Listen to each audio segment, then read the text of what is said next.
Though the view from the plane as we took off for Hawaii was spectacular, I was unaware that my middle school sweetheart would be seated next to me. It got worse when she started talking about the past and whining about how unworthy I was. She then began chatting, without being prompted, about what a wonderful life she now had as a wealthy woman, married to a man who loved and wanted her. Just as I thought I could pass out from discomfort, someone asked over the intercom, "Is there anyone on board who can fly a plane?" It was an unexpected request. You would think they would have asked for a doctor instead of a pilot. "Is the pilot all right?" Passengers' whispers heightened the tension in the cabin. Suddenly, a flight attendant turned to face me across the group and remarked, "Oh, it's you." My ex-girlfriend finally ceased talking to me at that point. My name is David, and ever since I was a young child, I have had a strange obsession with airplanes. Everything flying amazed me, even the birds and insects that so gracefully and beautifully glided across the sky. I used to dream of being able to fly all the time. I even persuaded myself that I would grow wings off of my back if I worked hard enough. Unfortunately, no matter how hard I tried, they never showed up. When I was 5 years old, I saw my first airplane during a family vacation and was saddened. It was amazing to watch this massive metal thing soar across the sky. It had such an impact on me that flying started to stand for my independence. I found planes to be more fascinating than cars and trains after that day. I grew up to be a child who was totally fascinated with airplanes and was familiar with the names of all the different kinds and airlines. I spent hours flipping through books because I was so engrossed in them. My parents used to take me to the airport once a week, even though we never flew together. When they realized this, they thought I would be happy to just watch the jets take off. Even though my parents and siblings were much younger than me, they never showed disappointment in my endless chatter about airplanes. My dream, of course, was to become a pilot. It was the first real dream I had, and looking back, it seems like a tremendous dream for a small child. Although I was fortunate to excel academically, my father would often tell me that if I wanted to become a pilot, I would have to put in a lot of effort in the classroom. Even so, I didn't mind studying because I thought it would be a small price to pay to eventually be able to pilot a jet. My teachers would advise me that having a distinct dream, similar to mine, is essential to succeeding in school. I genuinely believed that I would focus all of my energy on my studies if they were the path to becoming a pilot. My dad used to tell me, "I heard you can't be a pilot if you have cavities."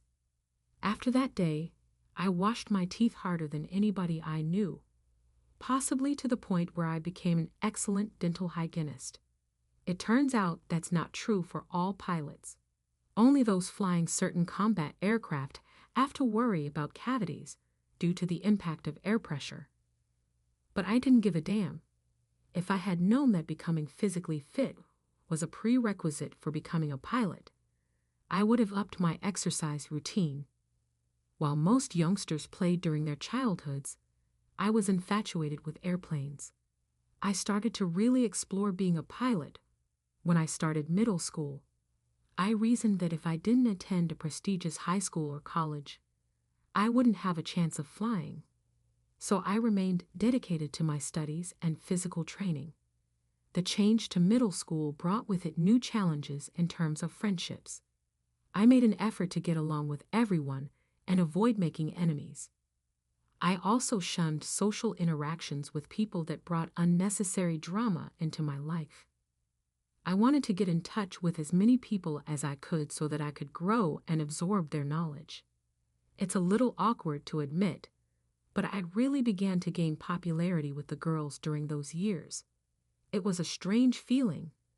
Guys would ask me how I was able to draw so much attention.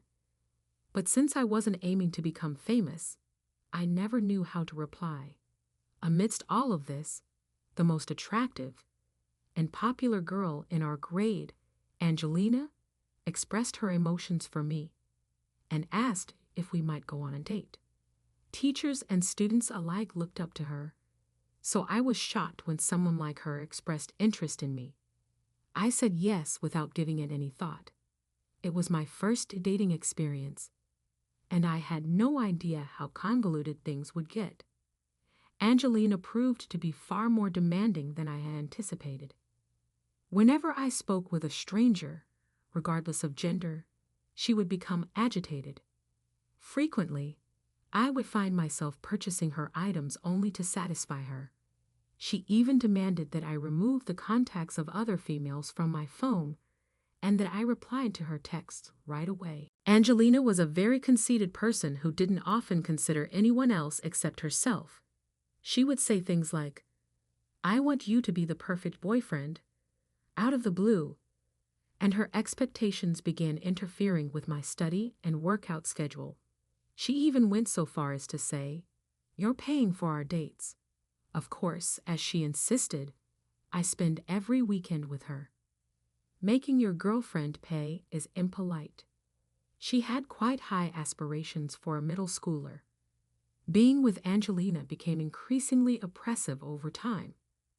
My father died in an accident one summer while I was in middle school. It was painful to lose him, the one person more than anybody else who had faith in my future. It was a trying period for our household. My mother, who was previously full of life and vitality, sometimes appeared exhausted and dejected.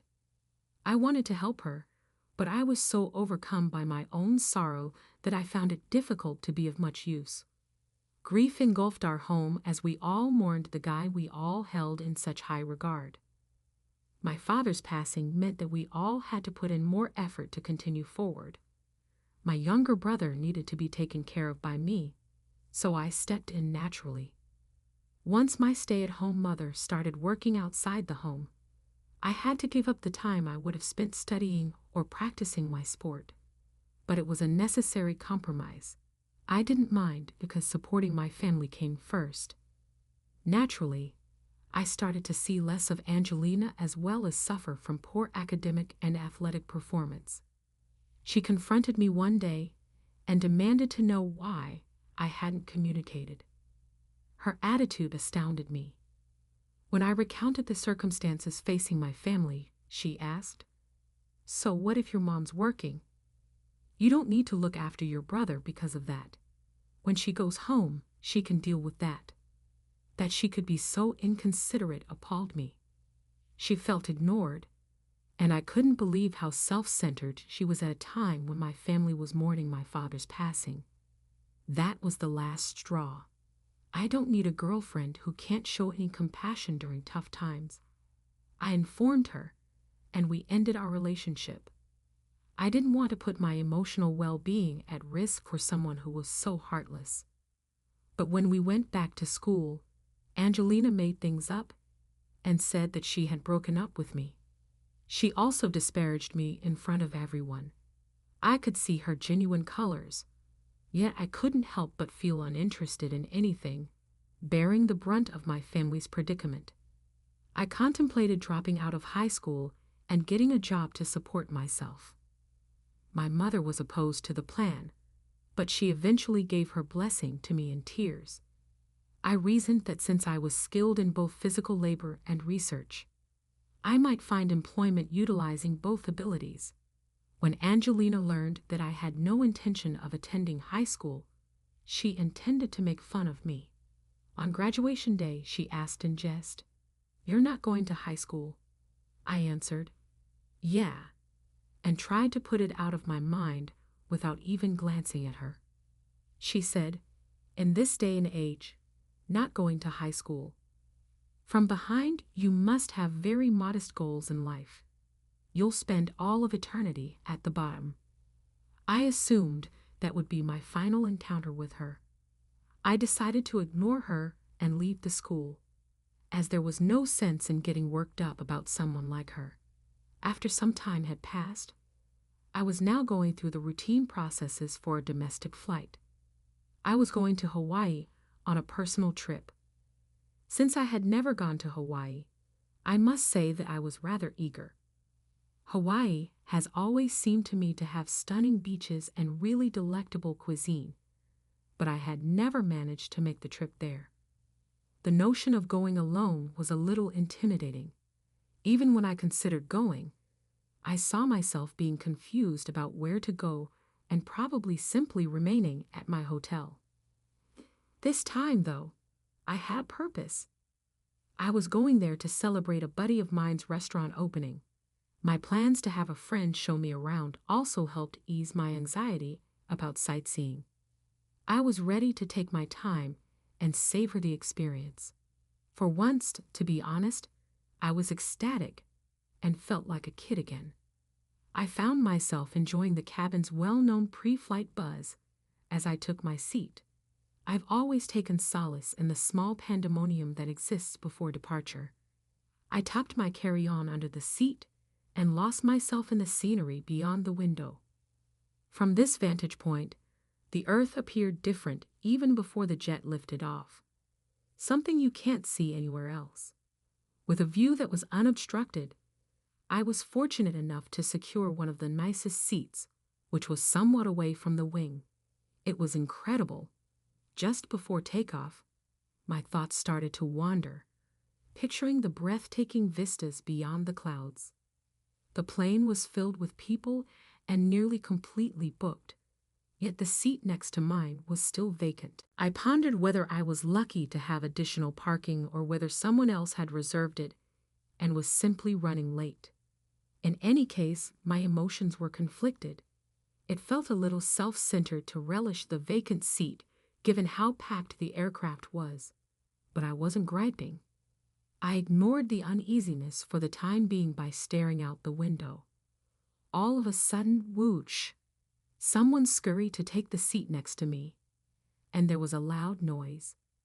The passenger who arrived at the last minute pushed her stuff around, and even after taking a seat, accidentally knocked into me with her elbow, all without saying sorry. Her cosmetics and scent were so powerful that they caused my eyes to moisten, which exacerbated the situation. This was the most thoughtless person I'd met since middle school. She brought to mind some awful people I had known in the past. Right away, I noticed her dimly reflected in the glass. Her eyes were hidden by heavy sunglasses, so I could hardly see anything. However, using sunglasses when flying, though maybe I was being too critical, I thought that was a little pompous. The passenger fidgeted for a while before stealing a look at my face. Instinctively, I looked back and instantly regretted it. She had a dazzling, extremely made-up appearance. Beneath all that makeup, then it dawned on me. I knew her. I would have wanted to forget about her. Well, if it's not the young kid who dropped out, how are you doing?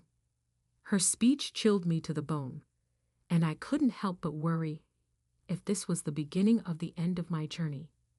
It was like taking off in a storm, a fitting analogy considering the circumstances.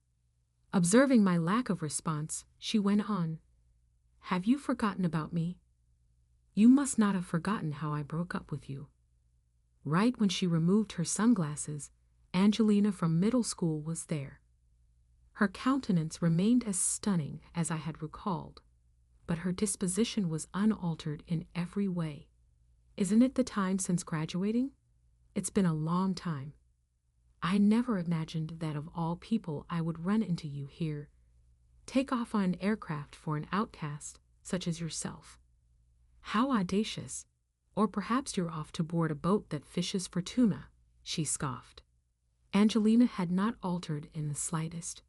She continued to be the talkative, caustic person that I could see, insulting others without pausing for air.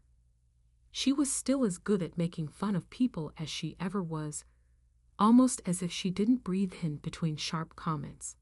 What a labor of love. In an attempt to limit additional conversation, I said succinctly, "Just a vacation," and returned my gaze to the outside scenery.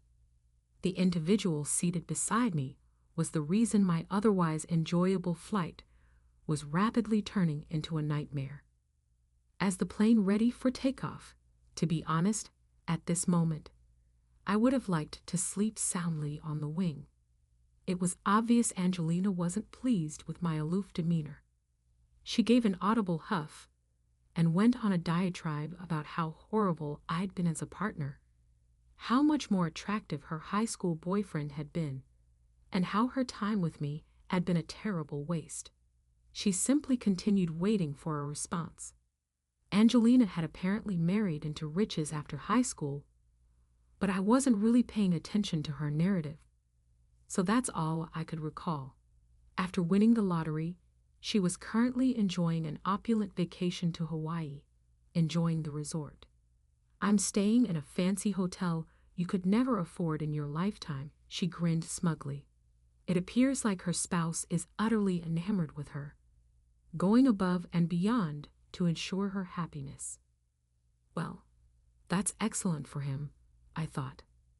That is the way some individuals are. All I could hope was that he would always love her, since I didn't think she would find someone else who would put up with her attitude if they ever parted ways. I made an effort to ignore her conceited babble, occasionally nodding in order to diffuse the situation. I couldn't help but be in awe of the amazing view from the plane. Even at times like these, as we rose beyond the clouds, the scenery below disappeared and was replaced by an unending white blanket. The clear blue sky always emerges if you wait long enough and ascend above the clouds. Regardless of how severe the weather is, it's a basic fact that the sky is always gorgeous and clear above the clouds. I was lost in thought as I looked out at the placid blue, sometimes snooping about through clouds to see what was below. Angelina's words, though, interrupted my train of thinking. She ridiculed, not skipping a beat. I'm sure this view is something special for you, because people like you, the lowly ones, rarely get the chance to fly. Angelina said she had taken innumerable flights and had become weary of the same old vista, so she no longer bothers to look out the window. Why she would go to such lengths to disparage herself is beyond me. Although having confidence is admirable, why would someone purposefully minimize their value in front of others? It still amazes me that I dated her. I'll make sure my children know not to undervalue themselves in the same way. If I ever have children, I will tell them that having a flaw in middle school is regrettable. To be honest, I find it hard to accept that someone could become tired of the scenery just because they have taken flights frequently. The view varies with the time of day, and ignoring it feels like such a waste. "Is there a doctor on board?" was announced over the speakers as she continued to brag about how amazing she was. It's a sentence you hear in movies all the time, but I had never encountered it in real life before. I pondered whether someone had been unwell and needed assistance. I chose to remain silent. Although I was worried, there wasn't much I could do. However, the woman next to me had a different response. "What is going on?" she screamed, obviously more delighted than concerned. Her actions were wholly improper, particularly in light of the possibility that someone was gravely ill. It only supported my suspicion that she wasn't quite present. "Is there anyone on board who can pilot this plane?" followed her initial question, and that one startled me. The passengers became a bit nervous when they requested a doctor, but not as nervous as Angelina. However, the request for a pilot truly caused a flurry in the cabin. People began to wonder if the pilot was all right and if he needed medical attention for himself. The air was filled with voices requesting flight attendants. It became obvious that something was awry when a pilot and then a doctor were involved. Angelina became pale and began to feel anxious. "Is this plane going to crash?" Her remark was entirely pointless. Discussing a crash in this scenario might cause widespread fear. I detest people who are unable to read a room for just this reason. A flight attendant quickly came to comfort her, as was to be anticipated. "Madam, there won't be anything like that," the attendant urged. "Please stay seated." Angelina made an attempt to dispute this, but the flight attendant effectively persuaded her to sit again. Then the flight attendant turned to face me and questioned, "Are you David? Is it really that serious?" I asked as we met eye to eye. "Oh, I'm so glad you're here," she exhaled with relief. "I apologize, but could you please assist us?" If they were coming to me for assistance, there had to be a serious problem. Perhaps Angelina wasn't wholly incorrect. I got up and nodded. "What are you doing?" Angelina scoffed at me. "You may as well sit here and shiver if you're just going to be in the way." I almost retaliated angrily, but I refrained. That is when the flight attendant asked, "Is she with you?" With haste, I refuted it, saying, "No, just an old acquaintance. Nothing more than the coincidence of sitting next to one another. She's not my relative." I intended to proceed straight to the cockpit, but Angelina grabbed my arm and wouldn't let go. "Where do you think you're going in this situation?" she questioned. I implored her to let go, but she wouldn't. As I contemplated my escape, the flight attendant intervened. She gently but firmly urged Angelina to separate us, saying, "Mom, I apologize for the inconvenience, but David is one of our pilots, and there's an urgent matter he needs to attend to." "Are you the pilot?" With shocked eyes, Angelina let out a gasp. I just said yes and headed for the cockpit. A cluster of flight attendants had congregated there, obviously nervous. I was told that the co-pilot and the captain were suffering from food sickness. Thankfully, there was a medical professional on board to check them over, but their condition was worsening, and neither of them appeared to be getting better.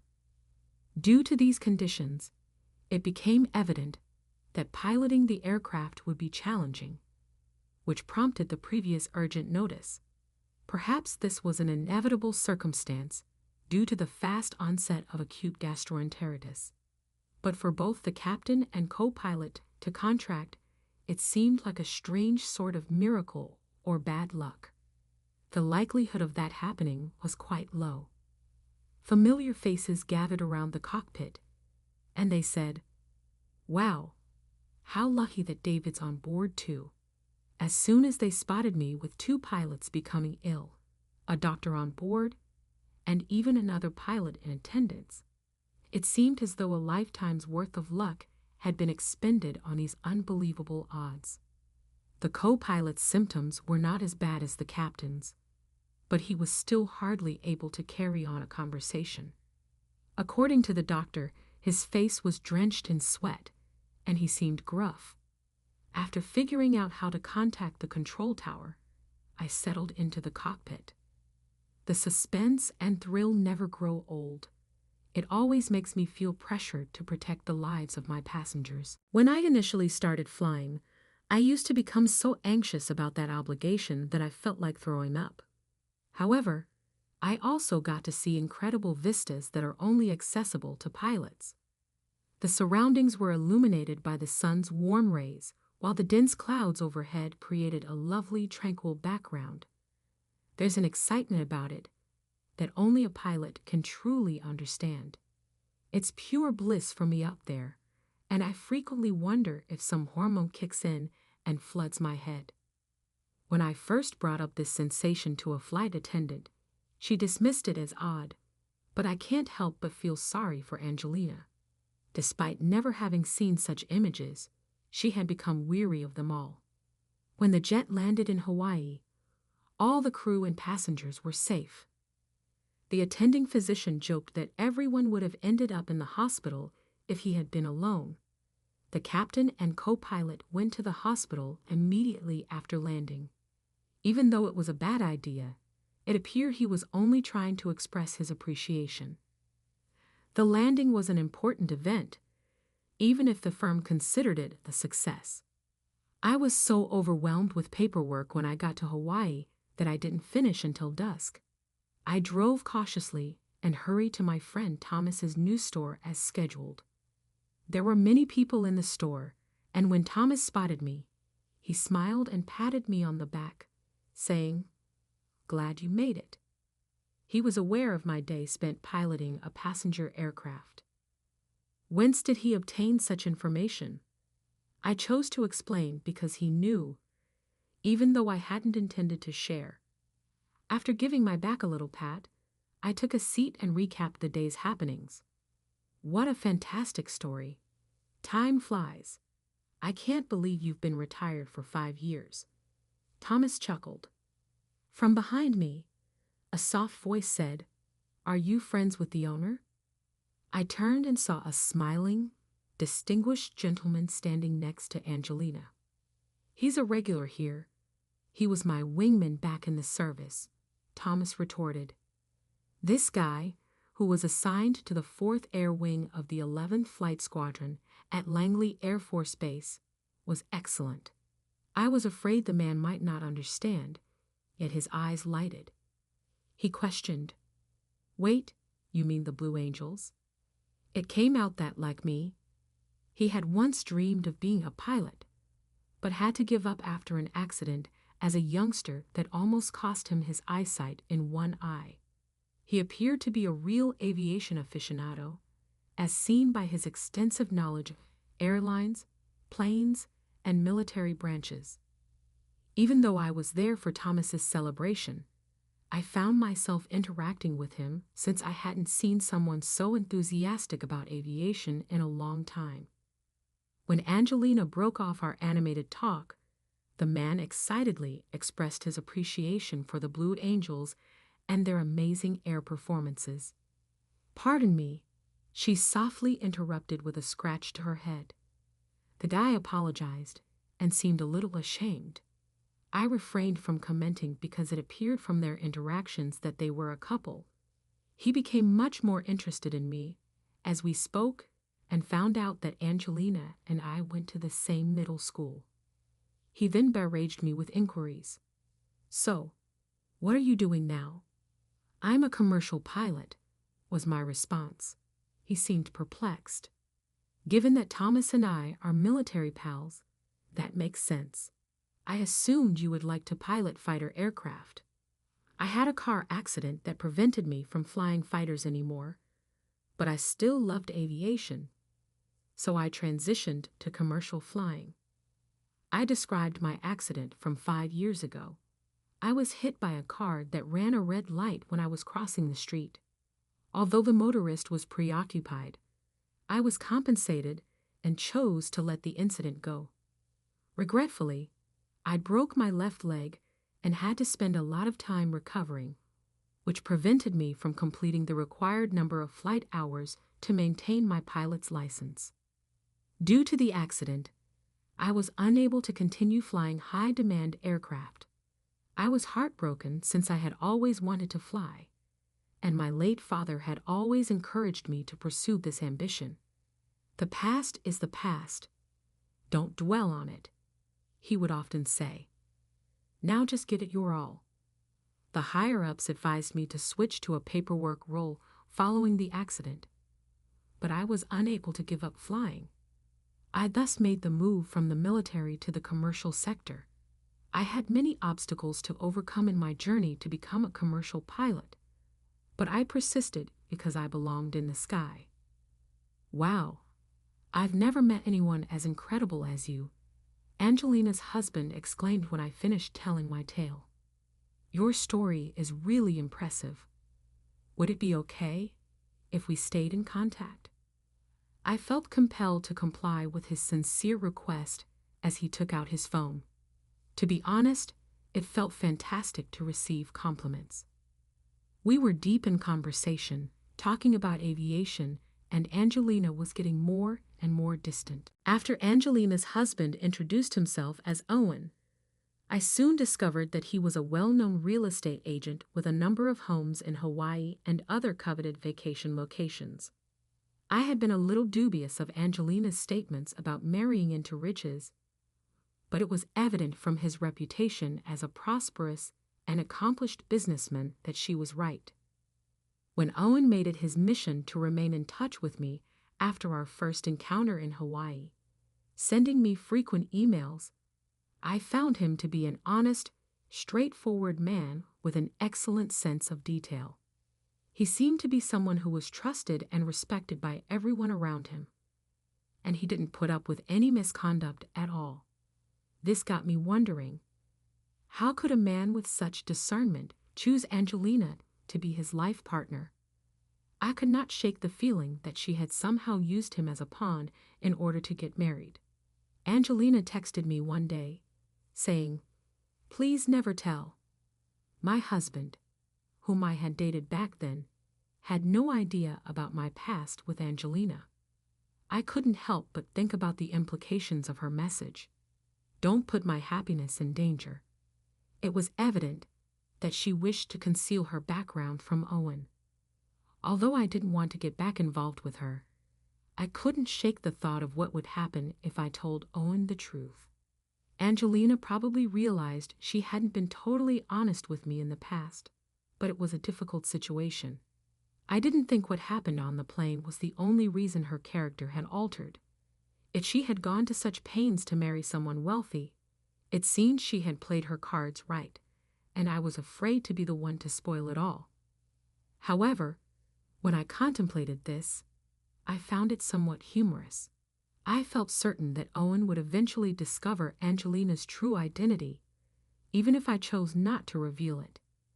I hoped he could continue to experience happiness until that day.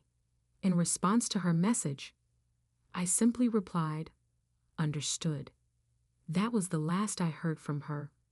It was clear that Angelina had made up her mind to keep her past a secret from her husband. She probably did this because she was always afraid that the people she had harmed would find out. Despite her best efforts to ignore it, her past still weighed heavily on her. After spending several months in Hawaii, I unexpectedly saw Owen at the airport one day. I was surprised to see how much thinner and more exhausted he looked. When we exchanged greetings, he disclosed that he and Angelina had split up shortly after our meeting in Hawaii. The strain of their union, along with any difficulties they encountered, had worn him down. While Owen was at home, a friend of Angelina's dropped by for business reasons. He chose to use the room next to the guest room for his work so as not to wake them, but their banter was so loud that he couldn't help but overhear their laughter and discussion. The friend, someone Angelina had known since middle school, joked around harshly, calling different people by unflattering nicknames, including some of their old classmates. Owen was shocked to learn that they were making fun of him. As he listened to their laughter, which revolved around the notion that wealthy men were the best, his rage flared. He lost control and rushed out of his study, screaming for them to get out of the house immediately. He became so furious that he threw both Angelina and her friend out, refusing to let them return. Afterward, Owen discovered that Angelina had been spending their money on useless items without his consent. When he confronted her, she branded him stingy for a rich guy. At first, Owen clung to the hope that their marriage could still be saved if Angelina would only change. However, Angelina bemoaned her shame at not possessing expensive goods, saying, "I never thought you'd be so tight-fisted." Hearing her comments only deepened Owen's growing frustration with her. His feelings for Angelina waned as she continued to belittle him. Eventually, Owen lost patience and broached the subject of divorce. Interestingly, Angelina's attitude changed in response. She suddenly claimed that she didn't want to break up and insisted that everything had just been misunderstood.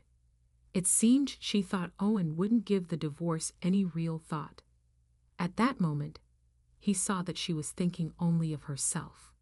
She grudgingly signed the divorce papers after Owen threatened to hire an attorney and take her to court over her persistent behavior.